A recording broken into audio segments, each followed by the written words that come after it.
a nation divided at the end of World War II at the 38th parallel. In North Korea, the Soviet Union lost no time in setting up a communist puppet government. In the South, the United States and the United Nations strove to establish an independent democratic republic. 2 years ago, at Seoul, capital of Korea, a United Nations Commission supervised free elections south of the 38th parallel, and the Republic of Korea, a sovereign democratic nation, was born. Its president was Syngman Rhee. In May 1950, the citizens of this young republic went to the polls again to exercise their democratic rights, to choose their government under their democratic constitution.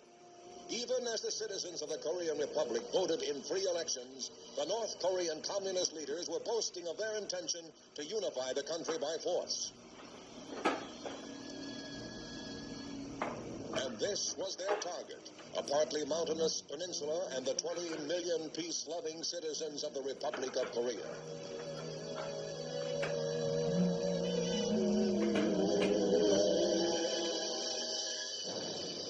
By the North Korean communists came suddenly and without warning. The heroic Republican Army, faced by superior forces with all the advantages of deception and surprise, rallied to the defense of the Republic. Improvising quickly to meet the unprovoked aggression, Korean Republican troops were thrown against the invaders south of the 38th parallel. Against a prepared enemy armed with modern tanks, planes, and guns, the Republican troops were ill-equipped to meet the onslaught.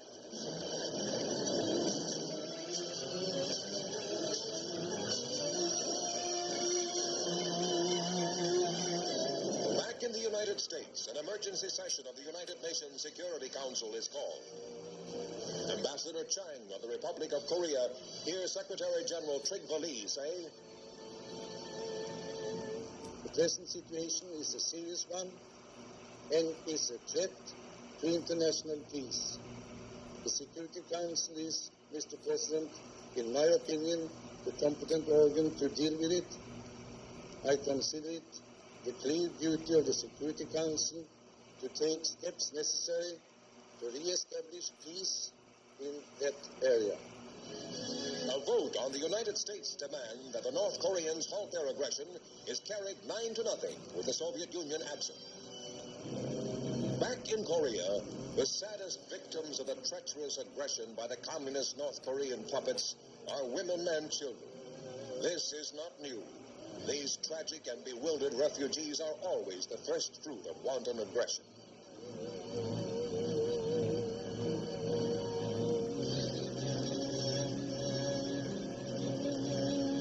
Meanwhile, at the United Nations, the Security Council, with the Soviets still absent, calls upon all its members for military aid for the Korean Republic. The United States delegate speaks. "This is the first time that enforcement action has been taken by the United Nations. This action recommends that the members of the United Nations furnish such assistance to the Republic of Korea as may be necessary to repel the armed attack and to restore international peace and security." The Security Council votes 7-1 to recommend military support for the Republic of Korea.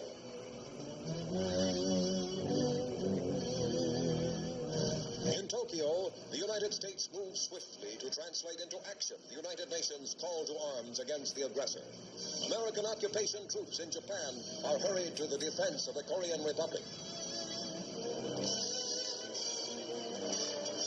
Back in the United States, B-29 bombers are taken out of mothballs into which they were put at the end of World War II.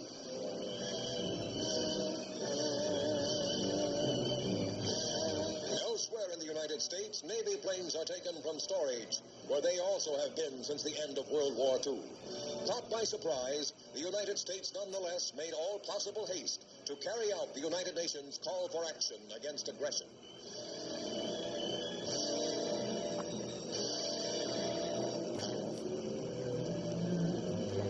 Units of the famous 1st United States Marine Division answer the United Nations call to arms. Amphibious vehicles go aboard a seagoing dry dock, which will transport them to the combat zone.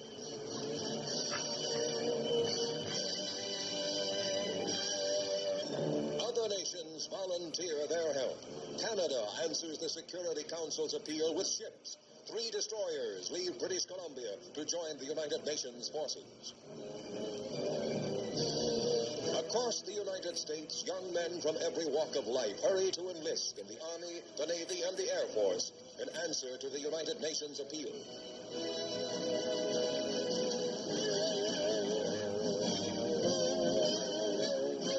As recruiting centers report heavy enlistments, in Washington, President Truman addresses a meeting of the Reserve Officers Association.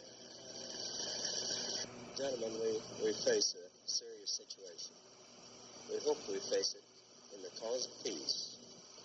The only reason for the action which was taken on advice of all the brains that I could muster was hoping, always hoping, that we'll finally arrive at the peace in the world which we anticipated when we created the United Nations. That's the only reason for the action. Thank you very much.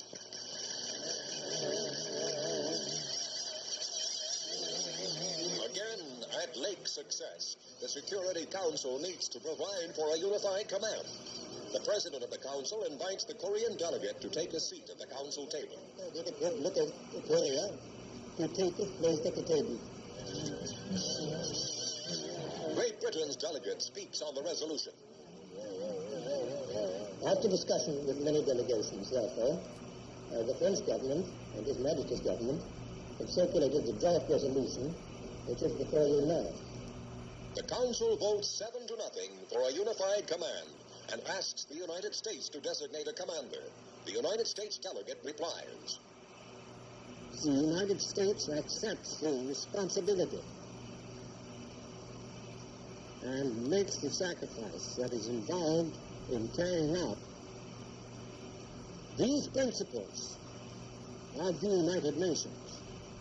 Ambassador Chang of the Korean Republic expresses his thanks to the council. I wish to express the deepest feeling of gratitude on behalf of my people and my government for this proposal. Across the Pacific, General MacArthur flies to Korea to inspect the United Nations defenses, now under his command. The first United States troops, although outnumbered and outarmed, are rushed to railheads on the front lines.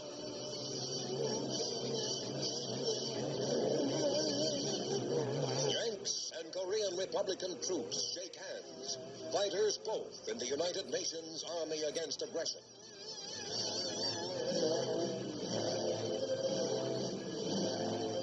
Like the men, United States guns and trucks are committed piecemeal, for even minutes are precious.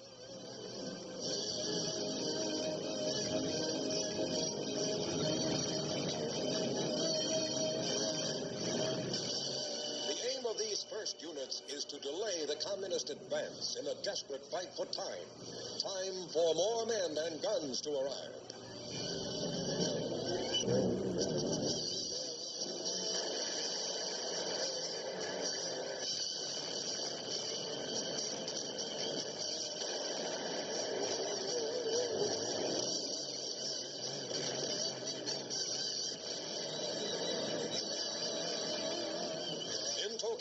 General MacArthur accepts the first United Nations battle flag to signify to all men the unity of free and independent nations doing battle for the freedom of the Republic of Korea, for the freedom of peace-loving peoples everywhere.